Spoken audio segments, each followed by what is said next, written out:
Well, welcome back to the channel. Have to apologize. I haven't been real good at posting content. Who should I blame that on? I guess there's only one Gen X farmer. But anyway, it's hot today. We're in a heat wave, you could probably say. Several days in the mid 90s up to the mid 100s. Very little rain. And as you can see, if I can point here, all kinds of cows in the background. In the water tank, if you can see it right down there. But when it's hot like this, the creeks quit running, the ponds go empty, and it's almost a full-time job just keeping water to the cows. We're used to it in central Kansas. It's just one of the things we have to do. If we have animals, we damn sure got to take care of them.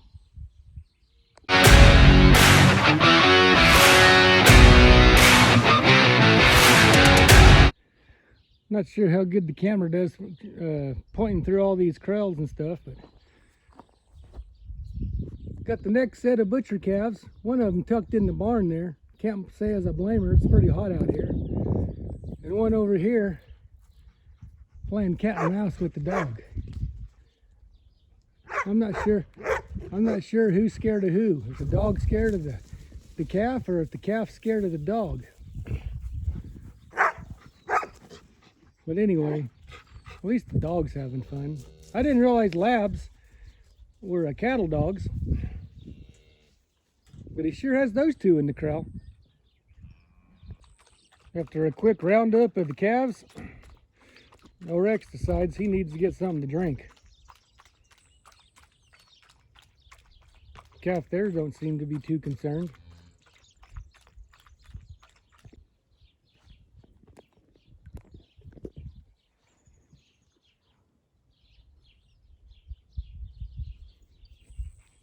Calves here were born in probably March, and a few of them in April.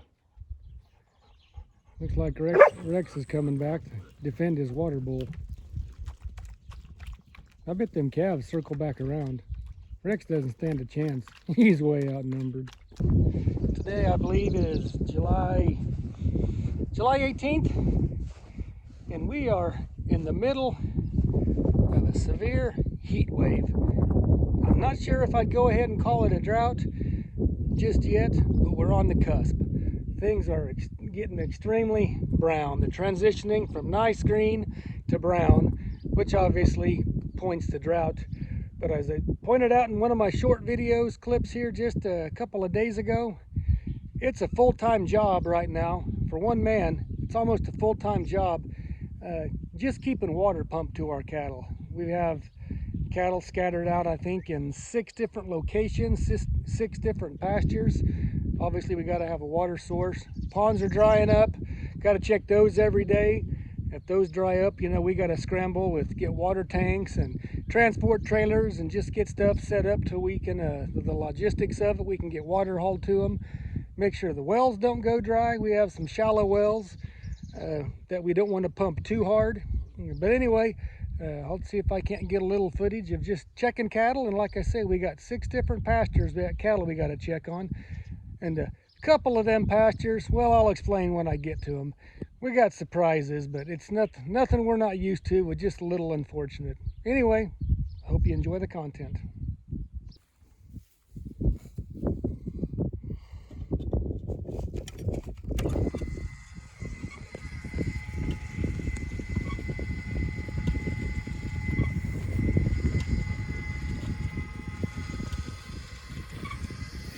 Yuck.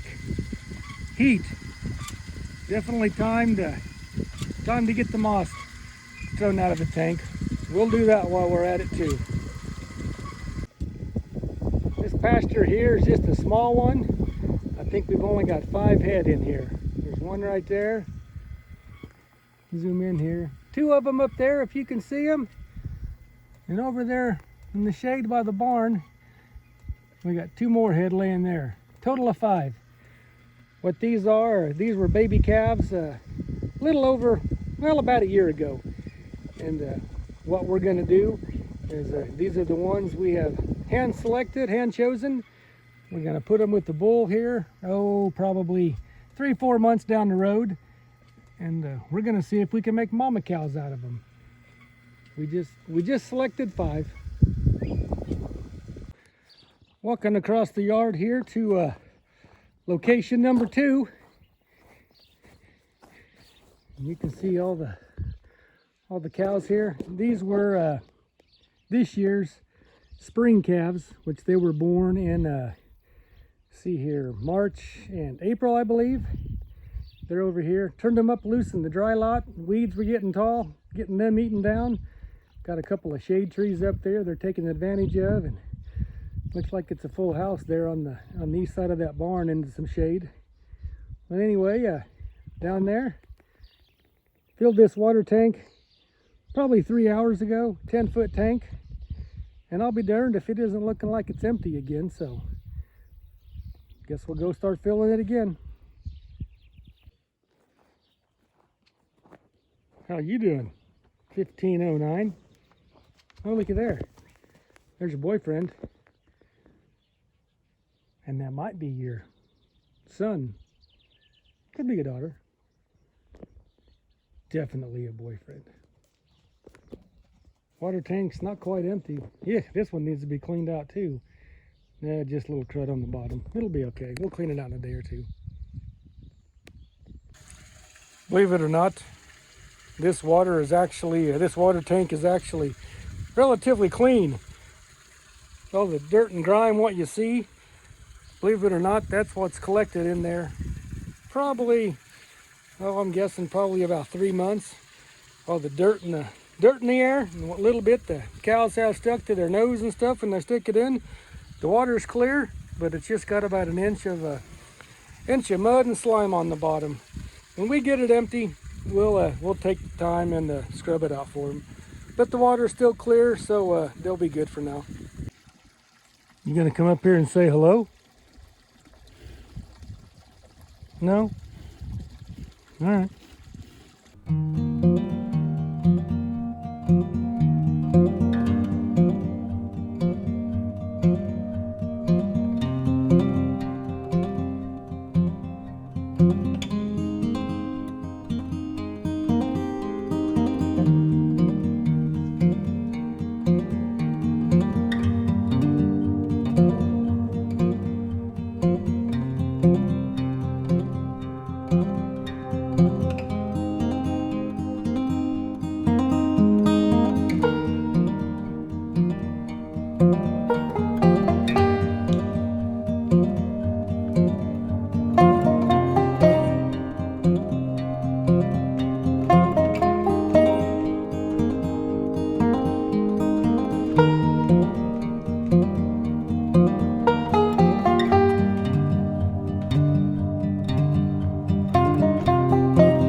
Not perfect by any means, but once again, the water's clean. The bottom of the tank just has a little bit of sludge in it. We'll get it, but at least the water's clean. A lot of moss. Surprised when those cows walked up here, them heifers. I'm surprised they didn't start nibbling on that. A lot of times they do. Don't know why, just do. Got to walk out here and check the salt block situation and the dry mineral. Those heifers right there, they really like it here next to the water tank, next to the yard. Now if you can see it through the trees up on the hill, they got all that grass way over there. They can meander over to and graze. But no, they just like it right here by the yard. There's the mineral, sitting in good shape. Got this handy dandy windscreen on here, wind and rain screen. This here's a VitaFirm product called Heat. Supposed to help the cattle cope with the heat better, and it also has some fly repellent in there. I believe it's just garlic. Evidently the flies don't like the smell of garlic. Over here, white salt block. If you're a farm kid, get out of the shade here. If you're a farm kid, you know what white salt blocks taste like. Hell, it tastes like salt. Not gonna get down and lick on it, but back in the day. Over here, brown block, got a little bit of salt, but it's primarily, actually it's primarily salt. It's got a few trace minerals in it. And imagine they're not licking it very well because they get the salt they need from that one and the minerals they need from this VitaFirm stuff. Imagine the VitaFirm tastes a little better. That's probably why they're getting their minerals from it. But nonetheless, they got a couple of different choices. So Rex, even too hot for him to have much activity. That's okay. His tail's still wagging, so he'll be all right. Here's one, boy. It appears as the stock tank's still down quite a ways. Probably got another 45 minutes or so. Cows coming in drinking it, probably about as fast as we're filling it. As you can see out in the meadow, we baled our little hay meadow just yesterday afternoon. I believe it's 7-8 acres. Actually, I think it's 9 acres. And I think we got 20 bales. I think what we're gonna do, and those are, I might add, those are 6-foot bales. I imagine they're probably weighing right at 1,500 pounds a piece. So not bad yield for as dry as it is, but instead of letting them sit there, I think we'll grab the pickup and go stack a few of them. Maybe we can get lucky and get them all stacked by the time the water tank gets full. And besides, Rex likes to ride in the pickup, and it's time to give him a ride. Get on in there, Rex. Don't be shy, get on in there. Huh, I've already got me a cold Coca-Cola in there.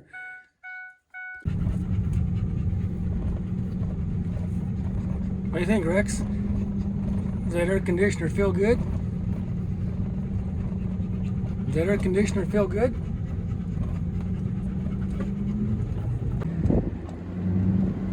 We got probably 25 or 30 prairie hay bales left over from last year. We're just going to go ahead and stack these right next to them, but keep them separate. That way we can feed the older ones first. You know, it's taken every ounce of strength not to just snap my fingers and get these bales stacked. But I'm the wrong generation for that, and I don't think I've earned the credentials. So we're going to have to go ahead and do it the long way. Not necessarily hard, pushing buttons and driving the pickup, but just time consuming.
know, after further consideration, stacking these bales one at a time or two at a time is taking too long.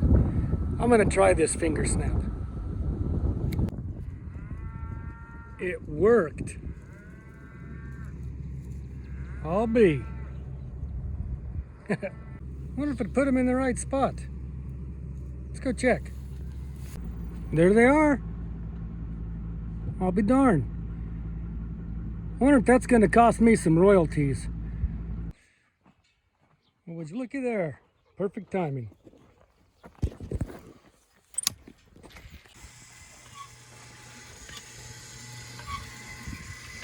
Not quite full, but we're going to shut it off and top it off later this evening. We got to go check on the rest of our cows.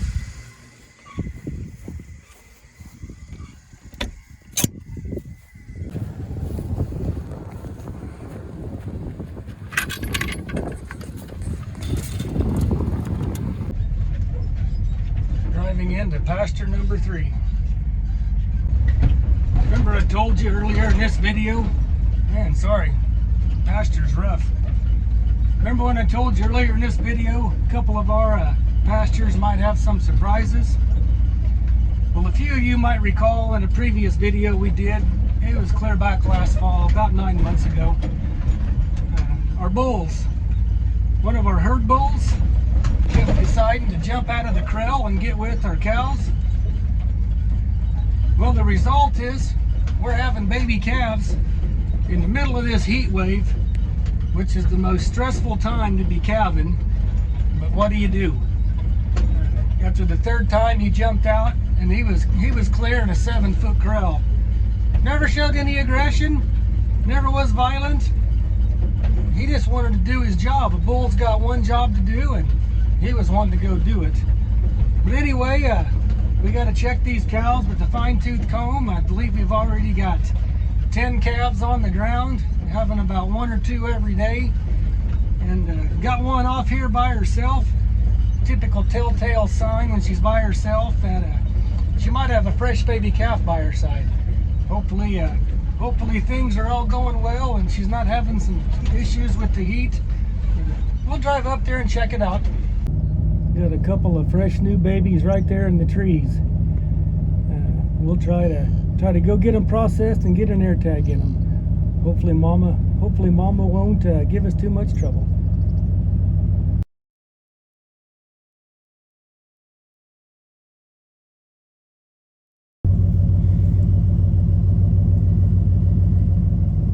I video this with reluctancy. You see right there, that cow eating that afterbirth. You know, as disgusting as that may seem and may sound, there's actually a reason for that. These young calves are definitely vulnerable to predators, coyotes, you know, mountain lions, things like that. Believe it or not, central Kansas, we have had mountain lion sightings. But anyway, it's instinct to these cows to eat that afterbirth and just give something, eliminate one of the sources of odor for the predators. Anyway, that's baby calf number 4 today, believe it or not. In this heat, we've had 4 calves, which was unfortunate, but fortunately they were all heifer calves, so we did not have to put a band on any of them, and that's just that much less stress. So anyway, very fortunate, very blessed. If you can look over the valley there, kind of a nice picture. Nice cows just grazing the valley, and there's the pond. Got a few days of water left in it, but very few. Within another week we're going to have to set up tanks and haul water to these cows. Anyway, 4 baby calves, all is good, all is processed, and we'll head on to the next pasture. Here we are. Kind of hard to do this against the sun. Here we are, pasture number 4. Got some 4 spring cows. They think I got treats. They're gonna walk up here and think I'm gonna give them a treat. They're gonna be oh so disappointed. But anyway, we're just gonna walk in, check the mineral, check the water, and just, you know, if all is good, we'll go on to the next herd. Well, you cows are noisy. You sure do make it hard to make a video. Yeah, you too, little one. Here we are, pasture number 5. Not sure if you can see the cattle way up there on the hill. Anyway, I think there's 11 total head up there. Got the water tank right here. We're gonna go ahead and turn it on and get it filling. Got the water turned on to pasture number 5. Just down the yard here, back side of the yard. We've got pasture number 6, final pasture number 6. We got a water tank already set up here. We're fortunate enough this one has a hydrant. We put a little water in the tank a few days ago just so the cows could find it. They haven't really noticed it yet, and it's so hot right now. The water that's in the tanks, if we put water in the tanks, if the cattle don't drink it within, say, 3 days, maybe 4 days, but probably closer to 3, it just turns green. It's just so hot. This water, we just can't keep it fresh. We try to only put enough water in them to where they can drink it every day. But at the same token, when it's over 100 degrees, for instance, right now it's about 104 degrees out here, we got to try to keep water in front of them at all times, 24 hours a day. sometimes by doing that, the water, I don't want to say it gets stale, but it just gets hot, and then I can say it just turns green almost immediately. Anyway, I guess green water is better than no water, so we'll just have to battle through it and get it all cleaned up when this heat wave passes us by. Pasture number 6, as you can tell, also we've got baby calves. We got 10 total cows in here. I think we're half done. I think we've got 5 calves. Anyway, these half of them right here underneath this shade tree looks like they're jockeying position for the good shade. Anyway, we'll let them be and not disturb them. As you were, ladies, as you were. Well, that's it. I've taken you around to all 6 of our pastures. Right now it's about 7 o'clock at night, 7:30. Still about 104 degrees out here. Scorcher, I tell you, scorcher. I don't know how these animals survive outdoors, but they're tough. Give them that. Anyway, we got one more water tank going up here. I can't point in the right direction. Right there, I think it is. One more water tank going. It's about full. We're gonna shut it off, and I think what we're gonna have to do is go check the first water tank to see if it's still full. We got about 50 cows up in that pasture, and they sucker down pretty quick. But anyway, thanks for watching.